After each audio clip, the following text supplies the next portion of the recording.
नमस्ते नमस्कार Lok Sabha preparation YouTube च्यानलमा यहाँहरूलाई हार्दिक स्वागत गर्न चाहन्छु। लोकसभा तयारी गरिराख्नु भएको साथीहरूका लागि यसमा विभिन्न अपडेटेड सामग्रीहरू राख्ने गर्दछौँ।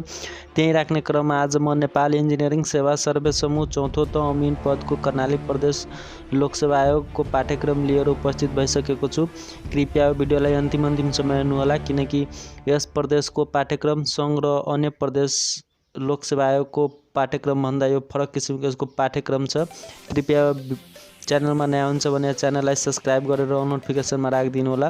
अब ढिलो नगरिकन लागौ पाठ्यक्रमतर्फ। कर्णाली प्रदेशको पाठ्यक्रम 2 चरणमा हुनेछ। लिखित परीक्षाको पूर्णाङ्क 100 हुनेछ भने अन्तर्वार्ता 20 पूर्णाङ्क हुनेछ। त्यसैगरी लिखित परीक्षाको पूर्णाङ्क 100 मा उत्तीर्ण पास मार्क हुन्छ 40 हुन्छ भने त्यसको बहुवैकल्पिक प्रश्नहरू त्यसमा 2 चरणमा हुनेछ। 2 वटा हुनेछ। बहुवैकल्पिक प्रश्नहरू जम्मा 70 वटा हुन्छ भने अङ्कभार एउटा हुन्छ र छोटो उत्तर विषयगतमा छोटो उत्तर हुन्छ। यसमा सर्ट एन्सरमा 6 प्रश्न हुनेछ भने र प्रत्येक अङ्क बापत 5 अङ्क प्राप्त गर्न सक्नुहुनेछ। जम्मा टोटल 30 मार्क पाउनुहुनेछ भने वस्तुगत प्रश्नमा जम्मा 70 प्रश्न अङ्कभार पाउनुहुनेछ। जम्मा टाइम भन्नुपर्दा 1 घण्टा 30 मिनटको समय हुनेछ। लिखित परीक्षाको समय 1 घण्टा 30 मिनटको हुनेछ। त्यसैगरी द्वितीय चरणमा अन्तर्वार्ता हुनेछ। लिखित परीक्षा पास गरिसकेपछि मात्र गरिसकेको व्यक्तिलाई मात्र द्वितीय चरणको अन्तर्वार्तामा छिराउने व्यवस्था रहेको छ। यो व्यक्तिगत अन्तर्वार्ता हुन्छ। पूर्णाङ्क 20 पूर्णाङ्कको हुन्छ। मौखिक प्रणालीमा यो द्वितीय चरणको अन्तर्वार्ता हुनेछ। अब द्रष्टव्यमा हेर्नुहोला। लिखित परीक्षाको माध्यम भाषा नेपाली वा अङ्ग्रेजी अथवा नेपाली र अङ्ग्रेजी दुवै हुन सक्नेछ। त्यसैगरी 2 मा रहेको छ लिखित परीक्षाको वस्तुगत र विषयगत प्रश्नहरूको लागि छुट्टा छुट्टै उत्तर पुस्तिका परीक्षा सुरु हुनु अगावै दिइनेछ। परीक्षार्थीले वस्तुगत र विषयगत प्रश्नहरूको उत्तर सम्बन्धित उत्तर पुस्तिकामा लेख्नुपर्ने हुन्छ। त्यसैगरी 3 मा रहेको छ पाठ्यक्रमबाट एकाइबाट निम्नानुसारका प्रश्नहरू सोध्नेछन्। एकाइ 1 बाट वस्तुगत प्रश्न 15 वटा हुन्छ भने विषयगत जम्मा 1 वटा प्रश्न हुन्छ। एकाइ 2 बाट 10 वटा प्रश्न रहनेछ वस्तुगत र विषयगत एउटा प्रश्न रहनेछ। त्यसैगरी एकाइ 3 बाट 30 वटा प्रश्न वस्तुगत प्रश्न रहनेछ भने विषयगत 2 वटा प्रश्न रहनेछ। त्यसैगरी एकाइ 4 बाट जम्मा 10 वटा प्रश्न रहनेछ र वस्तुगत र विषयगत एउटा प्रश्न रहनेछ। र एकाइ 5 बाट 5 वटा प्रश्न विषयको प्रश्न रहनेछ भने वस्तुगत प्रश्न रहनेछ भने विषयगत एउटा मात्र प्रश्न रहनेछ। सबभन्दा बढी एकाइ 3 बाट 30 वटा प्रश्न वस्तुगत र विषयगत 2 वटा प्रश्न रहनेछ। अब चौथोमा रहेको छ विषयगत बहुवैकल्पिक प्रश्नहरूको उत्तर सही दिएमा प्रत्येक उत्तर बापत 1 अङ्क प्रदान गर्नेछ भने गलत उत्तर दिएमा प्रत्येक उत्तर बापत 20% अङ्क कटा गरिनेछ। तर उत्तर नदिएमा त्यस बापत अङ्क दिइने छैन।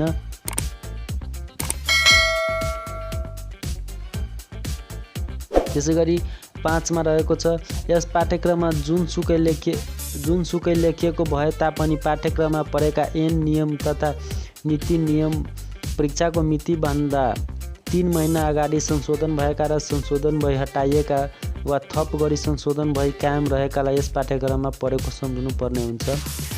र 6औँमा रहेको छ प्रथम चरणको लिखित परीक्षाबाट छनौट भएका उम्मेदवारलाई मात्र द्वितीय चरणको अन्तर्वार्तामा सम्मिलित गराइनेछ। पाठ्यक्रम लागु मिति 78 5 महिनाको 25 गतेदेखि यो लागु भएको छ। अब लागु विषय सम्बन्धी सेवा सम्बन्धी रहेको छ। म्याथमेटिक्स रहेको छ। 1 मा युनिट कन्भर्सन। 2 मा रहेको छ एकाइ 1 को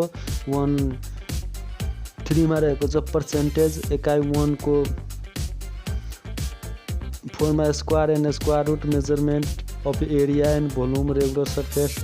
6 मा रहेको छ 4 simple rule in algebra, simple algebraic formula, algebraic equation, graphs of principal equation, plane geometrical figures and properties, Pythagoras theorem, trigonometrical function and ratio, solution of triangle, circular height यो म्याथमेटिक्ससँग सम्बन्धित रहेको छ। Circular height definition, coordinate calculation of distance by coordinate. अब दोस्रो एकाइमा रहेको छ introduction of map. एकाइ 2 को 1 बाट रहेको छ element of map, definition of map, classification of map. 4 मा रहेको छ म्याप प्रिपरेसन। 5 मा रहेको छ use of importance of map. 6 मा रहेको छ map symbol, type, necessary properties. त्यसै गरी 7 मा रहेको छ scale, small scale, medium, large, legend, marginal information, coordinate system, reference system, geographical and rectangular. त्यसै गरी 11 मा रहेको छ ग्रिड सिस्टम। 12 मा रहेको छ sheet numbering of large scale map, contour and its properties. त्यसै गरी data collection from map and data representation, plotting and profile drawing. यो गरी तेस्रोमा रहेको छ तेस्रो युनिटमा रहेको छ image surveying and methodology, introduction of surveying, basic principle of surveying, definition, term surveying, unit measurement, type of construction of scale, linear and angular measurement, bearing and convergence, types of error and correction, accuracy and tolerance, radius, traditional survey of technique, introduction of application of chain, introduction and application of compass survey, plane table survey, introduction and principle of plane table survey, plane table and its properties, application of telescope LED, horizontal and vertical distance, method of radiation, intersection, resection and traversing, error and correction of plane table। त्यसै गरी 3 unit को 2-4 मा रहेको छ टाचोमेट्रिक survey,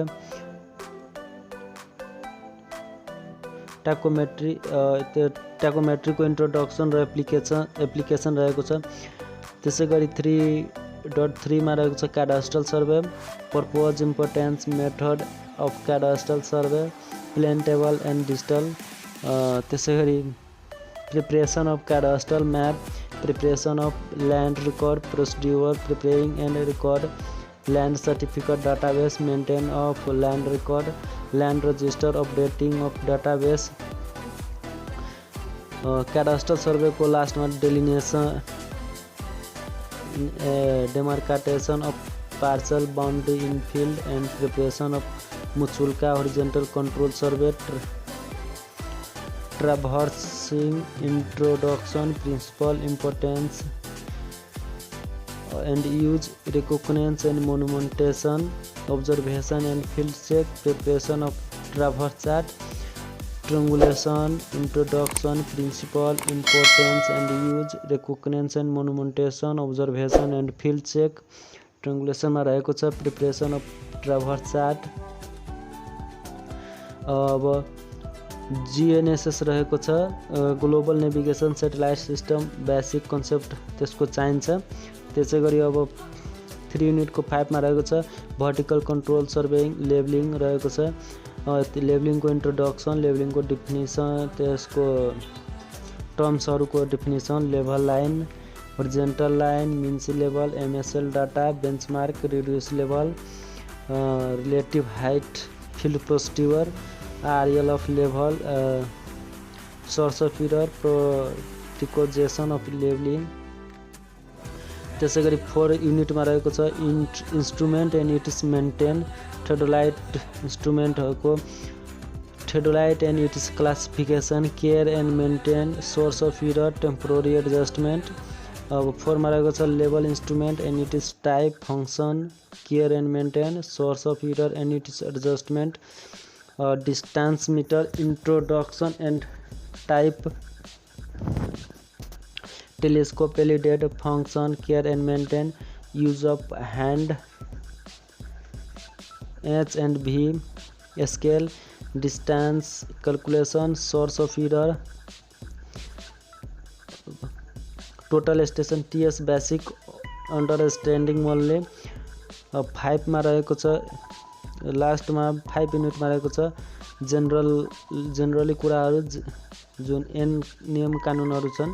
निजामती सेवा ऐन 2049, निजामती सेवा नियमावली, आचरण, सजाय र विधा सम्बन्धी व्यवस्था।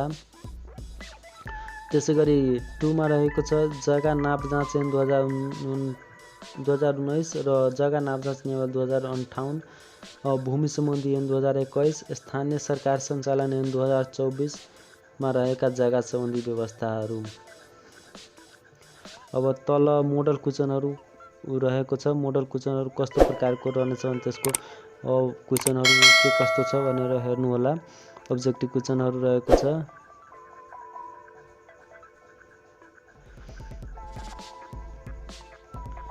यसको पीडीएफ को लिंक म तल दिइहाल्छु। यसको पीडीएफ हेर्न चाहनुहुन्छ भने हेर्नु होला र डाउनलोड गरेर राख्नु होला।